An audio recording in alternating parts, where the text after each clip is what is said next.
রাজস্থানকে হারিয়ে আইপিএলের প্লে অফে দৌড়ে চলে এলো চেন্নাই। অপেক্ষা বাড়ল সঞ্জুদের। ঘরের মাঠে এবারের আইপিএলের শেষ ম্যাচে রাজস্থানকে হারিয়ে দিল চেন্নাই। জিতল 5 উইকেটে। টস জিতে রাজস্থানের অধিনায়ক সঞ্জু স্যামসনের আগে ব্যাট করার সিদ্ধান্ত বিপক্ষে গেল। প্রথমে ব্যাট করে রাজস্থান তোলে মাত্র 141 রান 5 উইকেটে। সময় লাগলেও সেই রান তাড়া করতে চেন্নাইয়ের কোনো অসুবিধা হয়নি। জিতে প্লে অফে দৌড়ে থাকলো চেন্নাই। 12 ম্যাচে 14 পয়েন্ট নিয়ে তারা উঠে এলো 3 নম্বরে। অন্যদিকে রাজস্থানকে প্লে অফ নিশ্চিত করার জন্য এখনও অপেক্ষা করতে হবে। রাজস্থানের 142 রান তাড়া করতে নেমে শুরুটা ভালো করেছিল চেন্নাই। প্রথম ওভারে 4 রান উঠলেও পরের দুটি ওভারে 12 রান করে ওঠে। বেকায়দায় পরে স্পিনার নিয়ে আসেন সঞ্জু স্যামসন। এসেই রাচিন রবীন্দ্রকে তুলে নেন রবিচন্দ্রন অশ্বিন। তাতে অবশ্য চেন্নাইয়ের রান তোলার গতি কমেনি। প্রতি ওভারেই 10-এর বেশি রান উঠতে থাকে। দেখে মনে হচ্ছিল চেন্নাই আলাদা পিচে ব্যাট করতে নেমেছে। বল ধীরে এলেও শট খেলতে অসুবিধা হচ্ছিল না চেন্নাই ব্যাটারদের।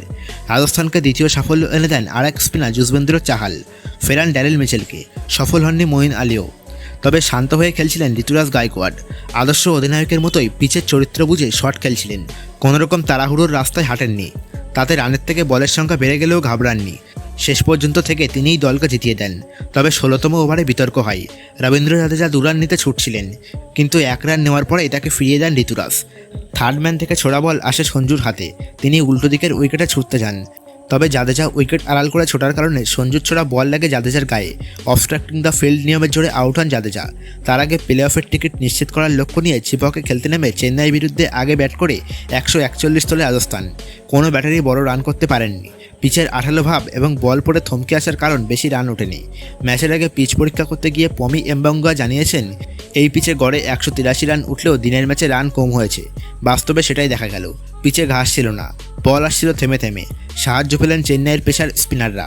রাজস্থানের 2 ওপেনার যশস্বী জয়সওয়াল এবং জস বাটলার মারকুটে বলে পরিচিত। তবে চেন্নাইয়ের বোলারদের শুরু থেকে চাপে রাখতে পারলেন না। তুষার দেশপান্ডের প্রথম ওভারে ওঠে মাত্র 3 রান, পরের ওভারে 4, তৃতীয় ওভারে 7। মহেশ দীক্ষানার ওভারে 13 রান উঠলেও পাওয়ার প্লেতে মাত্র 42 রান তোলে রাজস্থান। পাওয়ার প্লে শেষ হতেই জুটি ভাঙেন রাজস্থানের। সিমরজিৎ সিংয়ের বলে আউট হন যশস্বী জয়সওয়াল। 2 ওভার পরে আউট হন বাটলারও। ইংরেজ ব্যাটার 21 রান করতে নেন 25টি বল, যা তার আক্রমণাত্মক মানসিকতার সঙ্গে মেলানোই যায় না। এমনকি সঞ্জু স্যামসন বা রিয়ান পরাগ নেমেও রান করতে সমস্যায় পড়েন। 10 ওভারের পর রাজস্থান তোলে মাত্র 61। এবারের আইপিএলে যে গতিতে রান উঠছে তার তুলনায় এটি ছিল বেশ কম। প্রত্যেক ব্যাটারকেই দেখে বোঝা গিয়েছে রান তুলতে কতটা কষ্ট হয়েছে।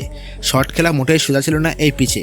শেষ দিকে পরাগের অপরাজিত 47 সৌজন্যে 150 কাছাকাছি পৌঁছে রাজস্থান। তবে জেতার জন্য তা যথেষ্ট ছিল না।